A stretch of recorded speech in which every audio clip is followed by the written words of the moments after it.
بسم اللہ الرحمن الرحیم۔ اسلام کے چوتھے خلیفہ مولا کائنات حضرت مولا علی شیر خدا رضی اللہ تعالیٰ عنہ ارشاد فرماتے ہیں کہ جب حج فرض ہوا، حضور نے فرمایا کہ اے ایمان والو، تم پر حج فرض ہو گیا ہے۔ ایک صحابی کھڑے ہوئے، عرض کرتے ہیں یا رسول اللہ صلی اللہ علیہ وآلہ وسلم، کیا ہر سال حج فرض ہے؟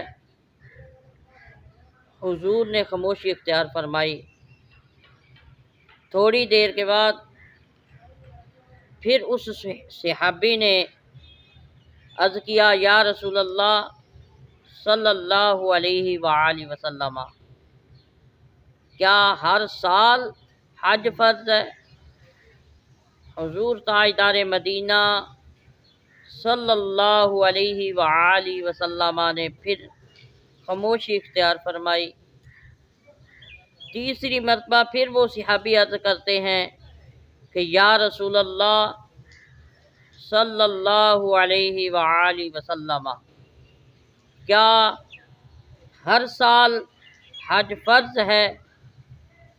تو حضور تاجدار مدینہ صلی اللہ علیہ وآلہ وسلم نے ارشاد فرمایا قال اللہ، فرمایا کہ ہر سال حج فرض نہیں ہے، ولو قلت نعم لوجبت، اگر میں کہہ دیتا کہ ہاں ہر سال حج فرض ہے تو تم پر ہر سال حج کرنا فرض ہو جاتا، تم مشقت میں پڑ جاتے۔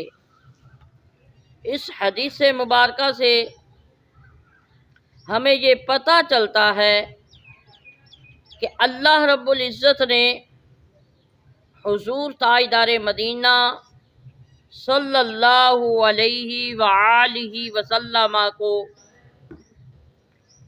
مختار کل بنایا ہے۔ حضور جو چیز چاہیں وہ فرض فرما دیں، جس چیز سے چاہیں منع فرما دیں، جس چیز کے متعلق چاہیں وہ حلال فرما دیں، جس چیز کے متعلق چاہیں حرام فرما دیں۔ اللہ رب العزت نے حضور کو اختیارات عطا فرمائے۔